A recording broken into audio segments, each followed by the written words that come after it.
Hey everybody, welcome to another episode of Josh Wonders Why. I'm Josh Annan. I am the online technical producer, behind the scenes person. I'm joined, as usual, with Pastor Kelly, the online campus pastor for Upward to Faith. How you doing tonight? I'm okay. It's been a day. It's been a day. Are you cold? I've not warmed up all day. I think I've been cold all day. No, I'm not cold. Okay, that's too bad. So if you're new to this whole experience, Josh Wonders Why is a weekly conversation with myself, mostly Pastor Kelly. We may have other guests that will come in, and we just go over a variety of topics spanning different aspects of religion, the Bible, maybe sometimes math if Kelly's up to it.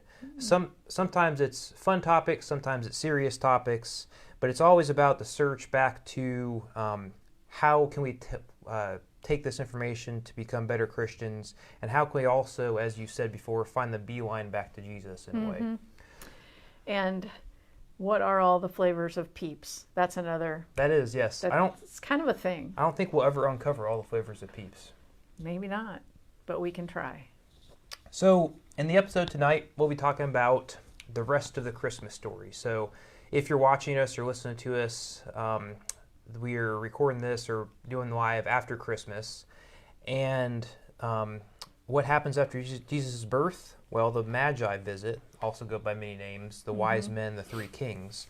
So I wanted to devote this episode to talking about them and the story and try to dive into that a little bit more. But before we start, just a couple questions for you watching, and I'll address you as well, Kelly. And I think the answer is before. How soon do you put up Christmas decorations? I'm curious if you're watching us, if you want to put a comment in there, I'm curious to see. My wife and I have debates as far as, do you put it up before Thanksgiving, do you put it after Thanksgiving? So what do you typically do? I typically do the day after Thanksgiving. Okay. And when do you typically take down your decorations or move them? I typically have them down before January 1st. Okay. I used to always do it on New Year's Eve so that I'd wake up in the new year and my house would be all reset. Okay. So this year I took them down a little early. Just to clean up because you had time or something? Or? Yeah, I mean, because I had that time off there after Christmas, and okay. I just wanted to get the house reset and decluttered before I go back to work. And yeah. We'll typically take the Christmas tree down almost like a couple days after Christmas, just because I'm tired of watering it, and we have a real tree and it starts to dry out. So, but our outside lights are still on. That's mostly just me being lazy and not wanting to get in a ladder to climb up in the cold and the wet and the snow. Well, Tony's got his outdoor lights on, but he said this is probably the last night because of the snow that's coming. That's true. Although I do like seeing Christmas lights in the snow. So the reason I asked this is around this time of year, there are two different maybe seasons around Christmas. There is the Advent season, which we celebrate leading up to Christmas. It's preparing for Christ coming into the world, and I think it starts, is it typically 4 Sundays before Christmas is when Advent starts? Which is typically right after Thanksgiving, right? So you're probably smart to put up your decorations right at Advent, right? So you can start celebrating and preparing for Christmas. Yeah, I've worked for churches in music for so long, and I was in charge of like children's Christmas musical. So once we came back after Thanksgiving, it was just one thing after another. And so that was my chance to get it up that day after Christmas when we were off. Or after Thanksgiving. Yeah, right after Thanksgiving when we had the day off. So what I found is Christmas, the Christmas season actually, in the Christian belief, it starts on December 25th. And in some denominations, they celebrate a Christmas season for about 12 days into January. Yeah, so do we. We do, okay. Yeah. And it culminates in what is called Epiphany or Epiphany Sunday or something of the weekend. And that typically happens 12 days after Christmas. So that's what I was asking you. I mean, if you truly would follow the religious guidelines, you keep your decorations up till January 6th or 7th and then take them down. Yes. But you favor comfort and cleanliness over following celebrating Christmas season, right? I've done that maybe once, and yeah, it's like you get to that point where you either have to take them down or you're gonna have to start dusting them. That's true. So I mentioned Epiphany, and so what Epiphany typically, or what it is, it's commemorating two different, we'll say, milestones in the gospel. The first one that is celebrated, or some denominations celebrate, are the Magi coming to visit Jesus, and this is sort of the Epiphany, or the first manifestation of, Magi being potentially non-Jewish people of Jewish descent, being Gentiles, the first time that the Gentiles were able to come see Jesus. The other aspect is celebrating the baptism of Jesus, which is the first, this first start of Jesus' ministry in a way, right? And there are some denominations that celebrate the Magi and others celebrate the baptism, I feel, right? Really? I don't know. Maybe everybody celebrates everything. Epiphany is generally having to do with the Magi. Okay. And then there's another day called Baptism of Jesus. That's the day. That's pretty... It's a Sunday. Okay. So in the liturgical calendar, Epiphany is always January 6th. Okay. So some churches, will celebrate that on the Sunday that follows. Some churches will celebrate it the Sunday after Christmas, because then you can sing "We Three Kings," I guess. That's awesome. And then, so the baptism of Jesus was yesterday. Okay. In the liturgical calendar. So if you want to hear more about the baptism of Jesus, you can tune in on Thursday. I think that's your message this week. No. Yes. No. On Digging Deep. Well, sort of. Okay. Maybe I should have covered this before this conversation. Sort of. Well, scratch what I just said. I'm sorry. So no, because the baptism of Jesus, the scripture that goes with that is the Luke 3. I think it's 21, 22, where Luke describes Jesus being baptized and the Spirit coming down in the form of a dove, and the voice from heaven saying, this is my beloved Son. And so I'm talking about trusting in our belovedness. Okay. So I'm not focusing so much on that as I'm taking a different scripture to talk about that. And I'm going to be talking about how we are beloved of God. We are God's beloved children. And if we don't believe that, then it's really hard for us to love others. Okay. So that's kind of where I'm going. But it started with the baptism. That's what I get for not prepping with you beforehand. Hey, surprise. Well, there we go. So anyways, so the baptism of Jesus, maybe we'll hear a little about it this Thursday. But anyways, today, this episode, we're talking about the Magi. And I guess that's what I have you here, is to answer the tough questions. And the first question that... I thought I already did. Well, they'll get tougher. Oh, I may have to include some math just to make them even tougher. But we three. may include. There were three. Well, no, there we were don't know three. that. We'll get to that. We So don't know that. the story of the Magi. I know there's been debates as far as the different stories of the Bible, mostly in the Old Testament. Did those events happen? And I guess my first question is, did the story of the Magi really happen? And I'm wondering, because when I look at the stuff, it seems like when you look at the Gospels, the Magi are listed, I think, in the Gospel of Matthew. It's the only Gospel that talks about the Magi. And he also wrote this, 70, 80 years after the fact of this happening. So were there eyewitnesses that, some people from afar traveled to visit Jesus? Or did he hear this as a story and said, hey, this sounds like a good story for my narrative that I'm trying to show. Let's put it in my book. Well, Mark said nothing about the birth of Jesus. Yeah. And John didn't talk about the birth of Jesus other than just reflecting on the Word, and the Word was God, and the Word was with God, and Sure. how Jesus was at creation, and so it's just Matthew and Luke who cover it, and I think I think it was because of their audiences. Okay.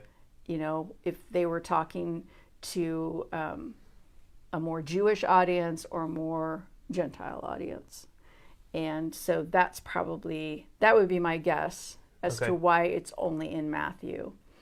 And I think I've never tried to do any digging to see if there's archaeological evidence or something, but the fallout from the Magi is that the Magi go to Herod and say, where's the baby that's been born to be king?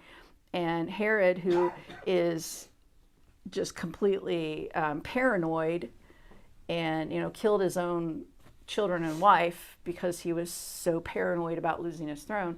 So then he, has all the baby boys killed. So I would think there would probably be some record of that, but maybe not. I mean, it was a small area. Bethlehem was a really small place, so maybe there wouldn't be. So I would guess that it's true if the birth of Jesus happened the way it's in here. That's fair. Then I think this is probably this is part of the story. Now, who were the Magi? And the Bible doesn't give names, numbers, maybe even you could argue it gives gender. It just says people travel from the east. Mm-hmm. And I guess so. Where do they come from? And I guess what does the Bible or history tell us about? The song says they came from the Orient. Yeah, that's right. So they're they came from the east. Yeah. I don't know any more than that. But they were Magi, and Magi were people who were learned. They studied the stars. They tried to figure things out. And I don't know why they felt compelled to go worship a king that was born somewhere else. Do you think they may have come across the scriptures of the Old Testament that maybe they did know. They did know the scriptures of the Old Testament. Okay. Which I just think they were learned people, and so they probably read a lot of whatever was available and knew a lot of things, and so because they where is the one who's been born King of the Jews? So they had to have known some of the scripture, the prophecy. And we saw his star. Now, the reason there are three, you explained this when we were debugging, or debunking the nativity. Do you mind maybe? Well, there's no number. Yeah, so but why is there always three kings, because of three gifts. The three gifts that are mentioned. So it doesn't mention that they're royalty either. Do you know why it's I guess maybe I have an issue with that song. So for you to know, I really don't like the Christmas song "We Three Kings." Yeah. I just think it's a really monotonous, drawn out song that never ends. And I feel like historically, I don't know how accurate it is. I probably should have read the lyrics beforehand. Well, a lot of misconceptions, because there's really not that much information. Yeah, I know. That's I'm wondering where this came from. A lot of the misconceptions about the wise men, from that song and from the opera Amal and the Night Visitors. Okay. That's where a lot of that's where their names. They in Amal and the Night Visitors, each of the three have a name, and so it started as a fiction, but people picked it up as over time. Yeah, it just became that must be their names. Okay. They knew the opera and Casper, Melchior, and I don't remember the other one, but is it Balthazar? Yeah, okay. Balthazar, I think. So they were named in the opera because it was a work of fiction. Yeah. Magic. Tony says maybe they're Magi cow. Yeah. I like it. Yeah. So I was going to ask you about that. You already answered the question because I heard that. Tradition suggests they have three names, and I was wondering where that came from. I didn't realize that came from a work of fiction. I thought that's interesting. Yeah, but it's just, it just all gets kind of rolled together and... Yeah. Over the years, over the centuries. You don't you're like, oh, okay, yeah, that's their names, and there were three, and it just doesn't say that. So And they simplified it to three. Maybe I think maybe you said this, and because there were three gifts. yes, that they because gave. there were three gifts. I saw a great meme that it was the Magi at a stand where some guy was selling gold. So there were these bars of gold stacked up, and then down on the ground there were other things that said, "People who bought this also bought." Like they do on Amazon. People who bought this also bought this. So there's some frankincense and myrrh down there. So, and the gifts to me are significant. And I don't think they are. I don't know that they're intended to be this type of significance. But I mean, gold is what you give a king. Yeah. And frankincense and myrrh can be used as burial spices. So that's okay. It's kind of like you could imagine that's a prediction of what's going to happen, or you could just imagine that they were valuable and they sold them to take care of themselves when they had to be refugees in Egypt. But like we've discussed, I wonder what Mary's reaction was. I have a newborn kid and I have these bars of gold, right? Diapers would have been better. Yeah, but that's what they could have purchased. But they probably what use they that needed. to sell. Yeah, that's a good point. Because we know they were not well off because their gift or what they brought, their sacrifice that they brought to the temple. Yeah, that's right. Was like what you got. That was like the cheapest thing you could get. So. Now, do you know when they? So we typically celebrate Hi, the Debbie. day of the. Oh, hey, Deb. So the day of the Magi, or January 6th, 12 days after Christmas.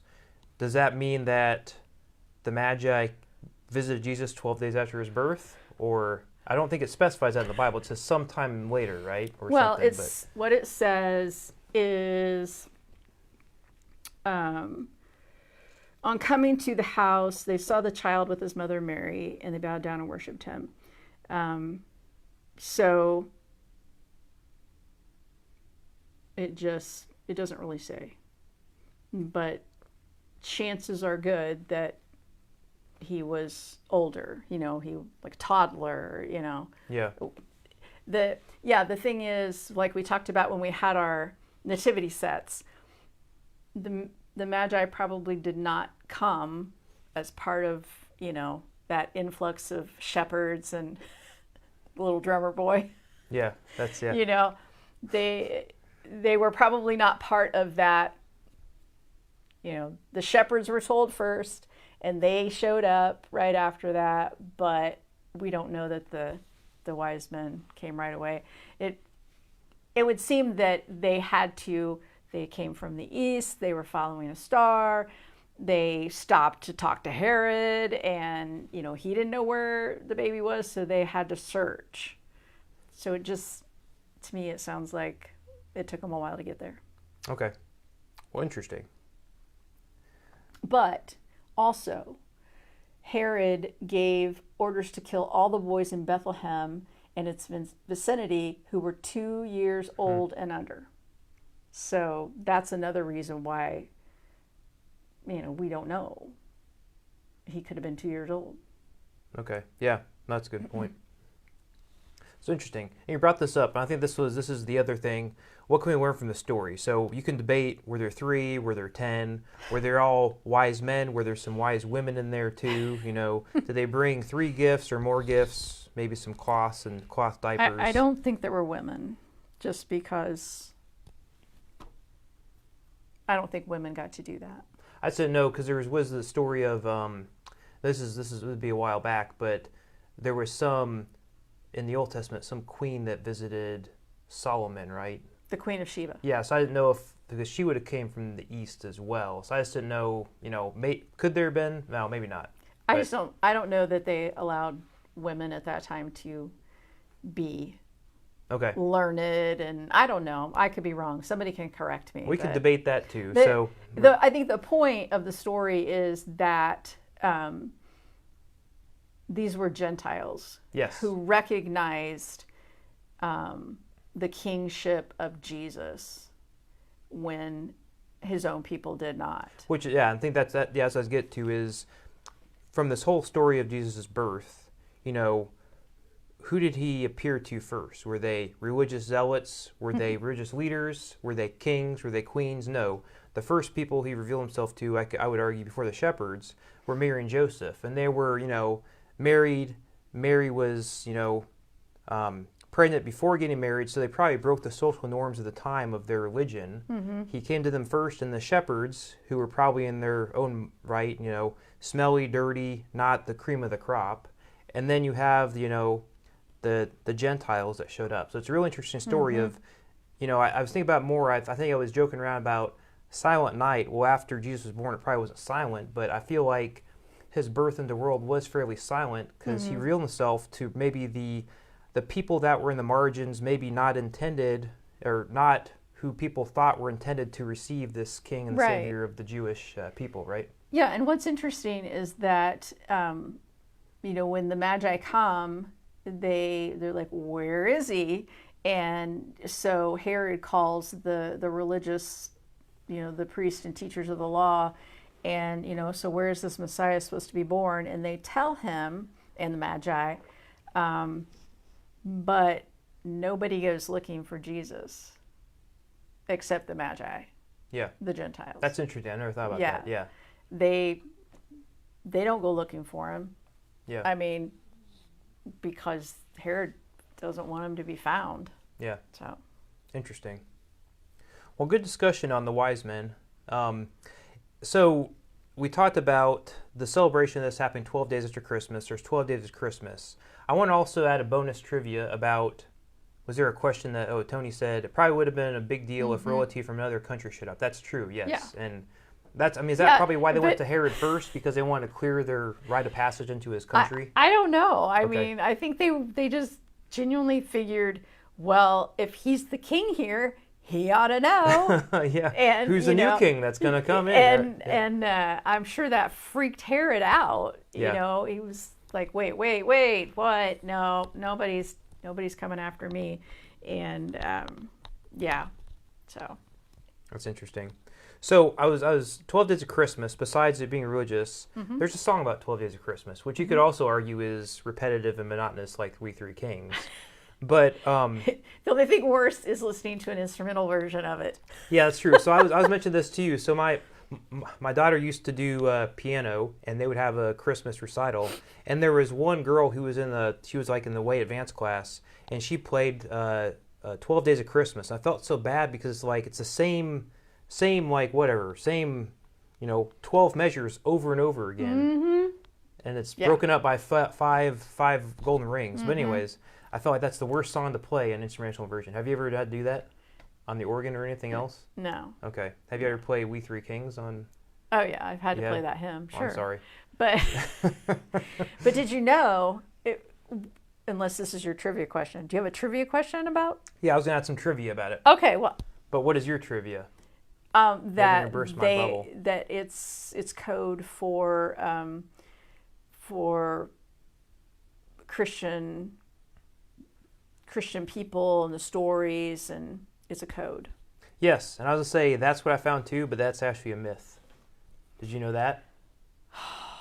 Yeah, I've heard that too. I was going to bust your myth. I've heard both, yeah. So it's traveling around. It said that, like you said, it started around the 1600s in England with Catholics and the Church of England coming on with Henry VIII, and to maybe provide, teach about Christianity and carry that on. The 12 Days of Christmas came up to help pass down, teach people. So, for instance, Parchment and Pear Tree is Jesus. I wrote some of these down because I don't know all the. 2 turtle doves could be the 2 testaments. 5 golden rings, the 5 books of the Old Testament, the Pentateuch. 10 lords of leaping was the 10 commandments, and 12 drummers drumming there's apparently 12 doctrines in the 12 points of doctrine in the Apostles' Creed. So that's what they. That's not the apostles. I don't know. The Maybe 12 that's it too. 12 You could argue disciples? that. So maybe that's. So, anyways, I went to. There's an article in Snopes which does some debugging. They said that this song came out well after that, and it came out mostly as a song as a game to play. As you know, you would sing one verse and someone else would sing that verse plus another. You know, and continue to see who could the longest for memorization and repetition. If you couldn't carry on, you'd lose, and that person would get a present. That's a dumb game. Yeah, I know. But they said that. I mean, the symbolism back. It's sort of a stretch. Yeah. Did that really help teach kids about Jesus and Yeah. stuff? Anyways, yeah, I guess they were debunking that. That I just found interesting. That there are people that believe it. Maybe it did help. Maybe at some point they took the song and moved it that way. Yeah. So the song came first. Yeah, the song came first. Yes. One other thing, as I heard that in $2022, if you were to buy those 12 gifts, how much money do you think you'd spend? I don't know, because that's a math question, and but I have seen this before. Okay. Let's go ahead. They're saying it's about $45,000 in 2022. Now I haven't factored inflation for 23, but if you bought those gifts for 12 days in a row, now Yes. who would want all those birds and?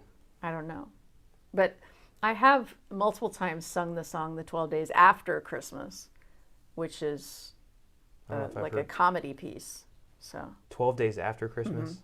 And it's not, you don't have to do every day, like the end of it, you just kind of wraps up a whole bunch of the ending. But it's a funny song. I'm trying to think if I've heard that. The first day after Christmas, my true love and I had a fight, and so I chopped the pear tree down and Oh, no, I haven't heard that one. burned it just for spite. Then with a single cartridge, I shot that blasted partridge. Interesting. It is a funny song. I've sung it a lot, yeah. We'll have to find that. It's way better than the So if you want to look 12 something on days. YouTube, the 12 Days After Christmas, and you can probably find that song somewhere. Might be able to find me singing it. I sang it here one time at church. So. Oh, you did? 4 sounds of the season, yeah. Okay. So, it's out there somewhere. I'm sure we'll have to do that up and maybe pull it up next Monday. Yes. So yeah, thanks for joining us today and providing comments and feedback. What if you played the song Tony, backwards? What if you played the song backwards? Oh, somebody do that, please. Yeah, I'm sure. So this Thursday, Digging Deep, we already talked about. It's not going to be in the baptism like I originally thought. So I need to change my plan for the filming of it on Thursday. No, I'm kidding. But then, so we'll go live this Thursday at 7 p.m. for Digging Deep with Kelly, and probably have Greg back to join us with a song. And the next Monday we'll be back with another Josh Wonders Why, and it's MLK Day. So I'm hoping with maybe with some special guests, we'll do some sort of panel discussion on Martin Luther King. Why do we celebrate that day? And then, based off the "I Have a Dream" speech, which I think it was done in 1963. So if I do the math, how many years? 60 years ago. Mm-hmm. This past fall, he had I Have a Dream speech. So I'd like to talk about that, and then wonder, compared to what his dream was, are we any better off today? So it should be an interesting, maybe more serious and somber discussion, but just to discuss, where we think we are with Kelly and maybe a special guest next Monday. So you want to miss that. You don't want to miss that. And with that, thanks, Kelly, for stopping by and shedding light on the Magi and, teaching us more about that. And if you have any questions about anything and would like to wonder, just send us an IM or a private message, or just put a post on the Facebook group, and we'll get to that. We'd love to discuss anything you are thinking about in these Monday discussions. Mm-hmm. So until next time, appreciate you coming here, Kelly, and we'll talk to you all later. All right, bye.